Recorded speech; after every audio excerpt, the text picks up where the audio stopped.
Us now for more on this issue is Amotz Asa-El, senior columnist at the Jerusalem Post, joining us from Jerusalem, and Tzipi Yarom, a journalist covering the ultra-Orthodox or Haredi community. She joins us from New York. Tzipi, let me start with you. Given the concerns over coronavirus, is the government not justified to bar Israelis, or at least ask the Ukrainian government to cancel flights to Uman to stop the crowding together of pilgrimages at that site?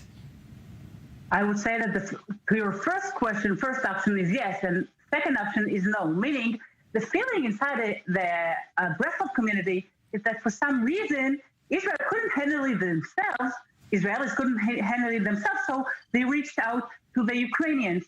If the Ukrainians are worried about their health issues, why can't they take care of that themselves? And if they think it's not something to be worried about, why should the Israelis reach out to them? Well, wait.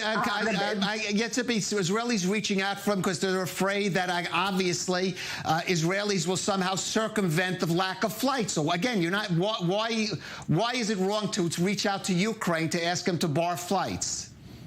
It's a feeling of someone inside us trying to, in a way, in a really, not direct way, but trying to point out something that might spur out anti-Semitism. Now, I have to tell you, the rabbi of Uman, who is also the rabbi of the Hasidic Breslov community in Sfat, did ask everybody, if you come here, please obey to the rules, please wear a mask all times, do whatever the authorities are telling you to do, because he is afraid of this of anti-Semitism that might break out. More than that, I know of an activist in the Breslov community that sent him a letter and asked him, Rabbi, why aren't you intervening? Why aren't you trying to stop it? He said, I went to some Gedolei Israel, some sages of us, and I tried to ask what to do. I didn't receive any answer, so he's kind of confused what is his role in it. But again, the feeling in the community is that if you need to stop it, then let the Ukrainians do it. Don't push it from within us. All right, let me go to Amotz. By the way, Amotz, you've written about this recently for the Jerusalem Post. You call that annual pilgrimage a display of religious absurdity, social escapism, national dishonor, and a new idolatry. So I gather you are for at least trying to prevent Israelis this year from going to that event. Yes, circumstantially speaking, since we currently face a pandemic, there is an even added reason to block the multitudes that would otherwise be headed towards Uman. But I'm also protesting this phenomenon religiously, and I want to, never mind my secular misgiving about the fetishism of worshiping a dead man and his grave. This can arguably be presented as scholars of Reb Nachman say, to his own will. I'm not getting into that.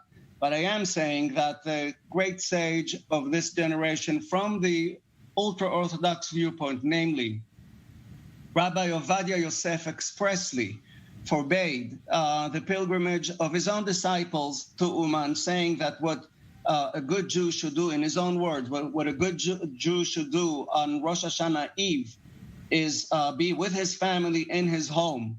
This they're ignoring, their politicians, not because they disagree with him, but because they don't have the guts to face up to a constituency that has made of this a religious tenet.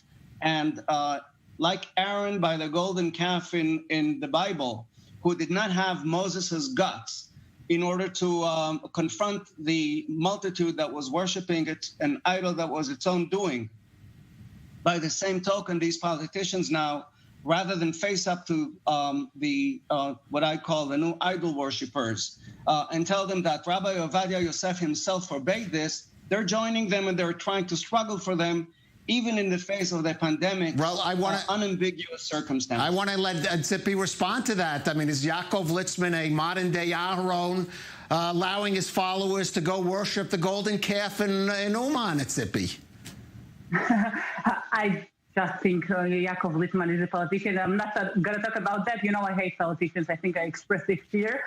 But I want to talk, he's just doing a war for somebody who is, some of them, about 30% of the community is voting for United Torah Judaism.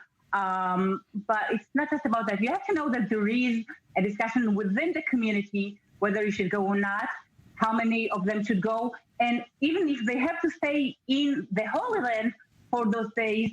And just a few weeks ago, a conversation with an old rabbi inside the community that is talking about the fact that in the past, when they couldn't go, when there was the Iron Curtain, they all stayed in Yerushalayim or went to Miron for their holidays. And some say this is what we have to do this year. But for those who fought for it, I just mentioned, those who went there, even on the days of the Iron Curtain, and there were some people who did that, and they thought that this is their religious highlight of the year, going there. Now coming and blocking them, they feel it's not the place of the authorities in Israel to intervene. Okay, let me ask. My husband is a follower of Rabbi Ovadia Yosef. He's my rabbi. So I would follow him, and I would never go to Uman. But let me ask Amotz about that point you make, which is Jews at one point had to fight the communist regime for the right to go to Uman, and perhaps that should be honored, Amotz. Well, circumstances have since then changed so radically that to ignore the history that has since then unfolded, namely the total disappearance of the Soviet Union and whatever came along with it. Back then, you had to fight the Soviet Union's war on the Jewish faith. This, fortunately, is no longer the case. Now, as far as Rabbi Nachman is concerned, had he known of what has happened historically since his death, namely that there is a Jewish state, there is a Jewish government in the Jewish state, in the land of Israel, of which he dreamed, and that the exile that he saw as the most abominable thing in Jewish history, that which he dedicated his life in order to bring it to an end, that this exile has actually ended. Would he have said that under these circumstances, his own grave should be used in order to renew exile? That's absurd. Right. Tzipi, do you know people that are planning to go, maybe from New York, where you are, to Uman briefly? Do you know people that are planning to go this year?